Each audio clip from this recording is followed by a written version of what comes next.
Hello YouTube, good evening, welcome back to my channel. This is Rich TV guys, once again. And for tonight's video, gagawa po tayo ng isang reaction video tungkol dito sa pagpasok ni Just Clint sa isang abandoned na mining na kung saan located po ito sa Marinduque. So let's start this video.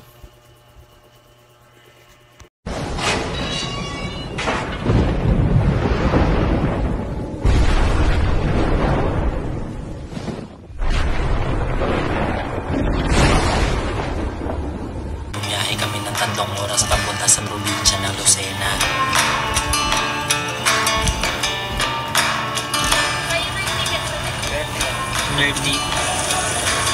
Dito kailangan namin ulit bumiyahe sa Roro ng 4 na oras papunta naman sa isla ng Marinduque.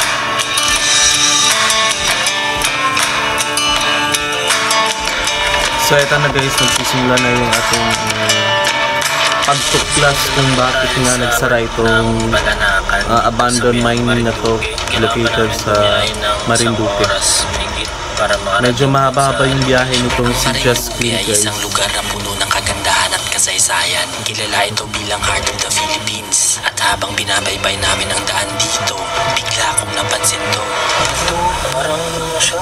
Kung napapansin nyo guys, yung mismo mga lupain dito is dry masyado. Tsaka yung apektado talaga ng mga chemical dahil sa mga mining dito. Kulay gold na rin yung mga lupan. At sa hindi kalayuan, nadaanan namin ang isang abandonadong runway. Kaya bumaba muna kami para silipin anong meron dito. So isa daw itong runway guys, abandonado. At may nakita tayong isang puno na natuba. Siguro sinadya to para wala nang dadaan dito. Baka siguro ito ay delikado na daanan guys. Itong tumambad sa amin. Ayun. Runway nga. Isang napakalawak na runway na unti-unti nang nilalamon ng kalikasan. Lawak. Dito naglalanding yung mga private plane nila. Sobrang lawak. Sobrang laki din ng company na yun. Baba tayo, check natin kung pwede tayo makapasok doon. At habang papasok kanina, nakita namin ang abandonadong eskwelahan nila. In-explore din namin to at nagsagawa kami ng investigation na mapapanood nyo sa susunod na video. So meron din palang abandonadong school dito sa mismong pinupuntahan na site nitong sila Just Clint, which is dito sa abandonadong mining sa Marinduque. At pagdating namin doon, ito ang tumambad sa amin. You have arrived. Mga abandonadong pipe na nilalamon na ng kalawang. Ang lalaki ng mga pipe dito. Kasi yung isang pipe dito, kinakain na ng kalawang guys. Nabutas. Yan makikita nyo dito guys. Bakas pa dito yung mga butas.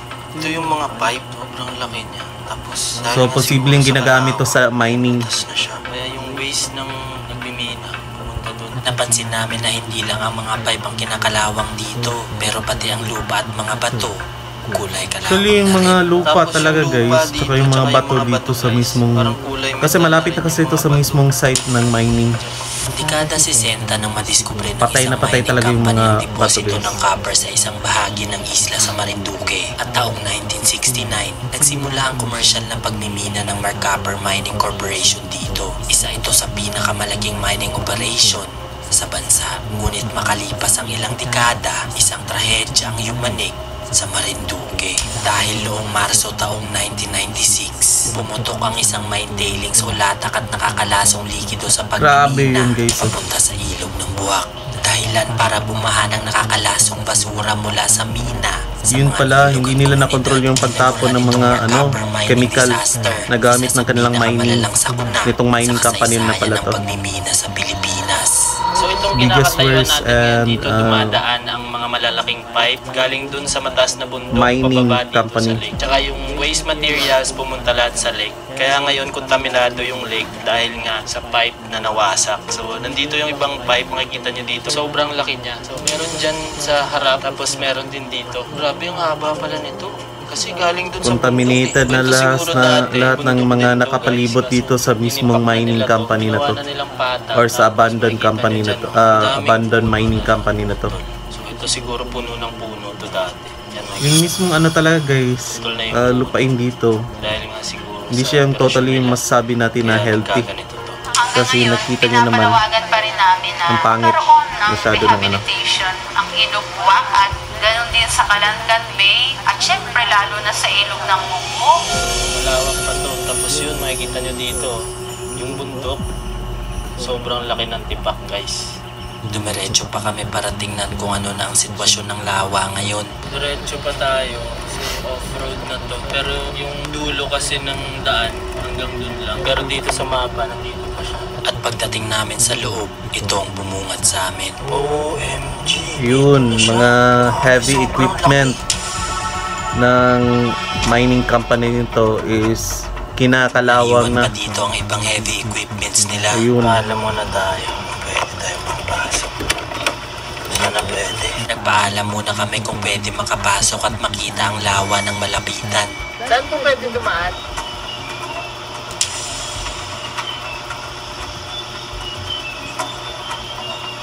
Dito lang ba?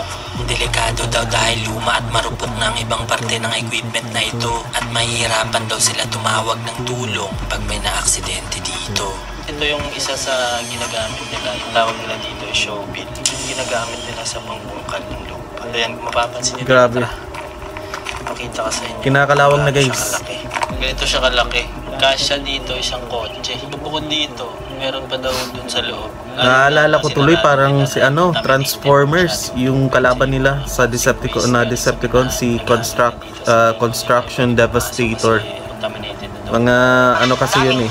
Kapuputik at saka mabaho na amoy chrome. Naisip ko lang parang sila lang guys. Pero pwede daw tayo Construction Devastator. Kukuhanan to yung mga equipment. Yan, makikita niyo dyan. Papakita ko sa inyo sa biro. Grabe yung kalawang. Equipment pa yung nandito. Pero dito sa loob, Pero meron hindi pa na ditong to gumagana, mga for natirang sure. lokal. Sila yung nagbabantay dito. Meron din pala mga tao dun sa mismo ano, yung parang sa labas lang ng area ng abandoned mining na to. So, hahalo rin siya sa lupa. Naiwan din dito ang mga lagayan ng gasolina para sa mga equipment nila at pati ito nilalamon na rin ng kalawang. Mga fuel, mga tangke ata ito ng Joby. Baka ginagawa nila itong ano, binibiding nila.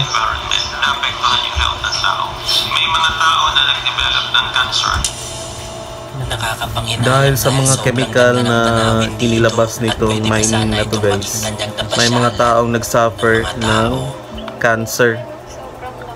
Oh, yung gulong nito guys, parang lagpas Ang ganda pa naman sana talaga ng mismong lugar kasi nga meron siyang lawa. Sa baba, yan yung nagpapaikot. Pero yun nga, namatay ito dahil sa mga kontaminadong chemical Dito may na naiwan at inilabas nitong mismong kumpanyang ito. Siya ng kalawang. Itong Tumagal pa kasi abandoned na halo mining company na to. Sa lupa, sayang lang din kasi dagdag din yan sa kasiraan ng kalikasan. Yung mga heavy equipment talaga guys, kung nakikita niyo, kinakain na talaga ng mismong mga kahoy.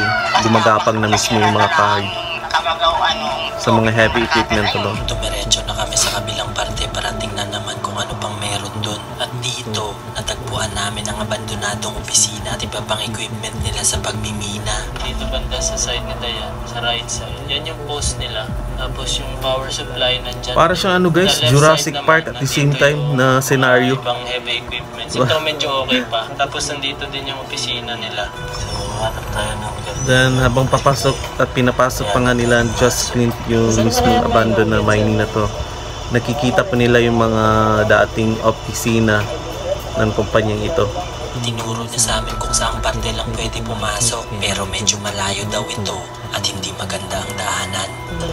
Para lang talaga siyang ano guys, yung sinasabi natin na ano, para siyang Jurassic Park or Jurassic World na movie kasi nga abandoned nga din at the same time. Ang open pit mine na tinutukoy ni Kuya ay ang lugar kung saan hinukay ang lupa para makuha ang mineral na matatagpuan dito. At Grabe kawawa yung sitwasyon ng mismong lugar na to dati. Yung naging active pa talaga tong mining company na to. Kasi nakikita kasi natin sa video guys, patay na patay masyado yung mismong lugar. Pagbabago sa itsura ng bundok dahil mabilis Yung ang napag-iwanan na rin ng panahon dahil nga din dito sa pagiging abandonado nito ay malaki din po yung epekto ng mismong naiwan na mga kemikal ng kumpanyang ito, yung mga pagguho ng lupa. Yan guys, tingnan niyo yung video. Kulay ng pati ng lupa, wala na rin siyang kalawang. Maraming mga taong nagkasakit nito dahil nga kontaminado na nga yung lawa. Pumunta na kami agad dahil malapit. So ito, pinapasok na nila Just Clean kami guys. ulit para makasigurado kung pwede itong pasukin. Diyan po yung tinimpak na bundok? Pwede pumasok doon? Ayun, sige. Medyo mahirap at liblib na ang daanan dito, kaya kailangan namin magdahan-dahan. Creepy na masyado ng mismong ano guys, oh. Ng mismong daanan. May equipment dito. Malaki. Diyan siguro kinakarga yung mga ano. Yun, meron pang mga dump truck dito guys, oh. Kaya pinuntahan ko para makita ito ng malapitan. Dito na tayo sa sinabi ni Kuya na daanan. Ito yung daanan papunta dun sa office. Kaso baka hindi na tayo makakaabot dun kasi sa taas na bahagi yun. Pero dito, kita na dito yung mundo. Kasi ito yung mga ibang equipment. Makita nyo sobrang laki na. Parang bahay na siya guys. Ayan, meron dito tatlo. Yung parang likod to ng dump truck guys. Kinakarga. Yung kinakargahan nila ng mga lupa. Sobrang laki niya. Tapos puno na rin siya ng kalawang. So malaki masyado. Bitang-bitang. Patimbang na lang nila to sa ano, sa Bakalan guys. Pa dito, ayan, ganyan siya kalaki guys. Biruin nyo yan, oh, grabe. Pero ano nyo pa rin, tibay pa rin. At dito sa loob, meron pa akong isang nakita. Nakakatakot nito, baka may ahas na lalabas bigla. Meron pang gulong, ibig sabihin, meron pang truck pala dito. Siguro malaking truck na yan. Pakita ko sa inyo guys. Inayaan na lang ito dito at unti-unti nang nabubulok ng panahon. Kung may gulong pala siya, ito siya. Pinuntahan ko para makita kung gaano ito kalaki at kung meron pang ibang equipment na naiwan. OMG. Laki nga. Grabe ang laki ng gulong ng dump truck guys. Namimina nila sa bundok. Siguro likod ko ng truck guys. Tapos dito may umihila. So ito siya guys. Nakakalang ako. Tapos hanggang dyan yung gulong guys. Tapos dito. Ito ano niya ba lang to? Kasukat ng isang tao, yung height ng gulong. Madilim na kaya nagpadali na kaming pumunta sa bundok na sinasabi ni Kuya kanina. Pero habang papalapit, Yung setup talaga niya guys, parang ano, yung matarik ang daan. Jurassic World, ayan. Nahihirap na pumasok. Ang dahan-dahan na lang si Just Clean kasi parang dumadaan sila sa isang ano eh, So, kailangan makalabas parang din baha kami na area. Kasi sobrang May tubig layo kasi. na ito eh. So ito naman na yung So ito yung top view ng mismong facility guys. Kita dyan. Pero ang dami. Pati ano, roof nila, kalawang na. Hawak nito at puro lahat abandonado. Yun guys, approaching tayo. Grabe, Ngayon, guys, malapit no? na tayo sa bundok na tinipak nila. Tignan natin kung makikita natin siya na malamitan. Kasi mamadali rin kami kasi madilim na. Madilim na dito. At nang dumiretso pa kami, narating na namin ang open pit. Kita ba? Ito na yung lake ko. Kita na yung lake guys. Bumaba agad ako para makita ito ng malapitan. Pero ang daanan dito, puno na ng ligaw na puno at halaman. Nakakatakot guys, baka kasi may ahas, bigla-bigla na lang lalabas. So di natin alam kasi masyadong ano yung lugar. Guys, Napaka mata. ano, So ito lang yung pinakamalaki. aside sa creepy, masyadong maraming mga ano, Hindi bushes, ako makapaniwala mga sa kahoy, aming nakita. ganun. Dahil first time ko makakita ng bundok na sinira ng sobra. Nakakalungkot isipin kasi isa to sa mga katulong sana sa mga tao pag may mga bagyo. Pero Patay na mismo yung lugar guys. At doon po nagtatapos yung reaction video natin guys. So kung bago ka pa lang sa aking YouTube channel, huwag mo kalimutan mag-like, share, and subscribe para updated ka lagi sa mga exclusive videos na i-upload ko. This is Verts TV guys. Once again, ride safe, keep safe, and God bless us all. See you on my next vlog.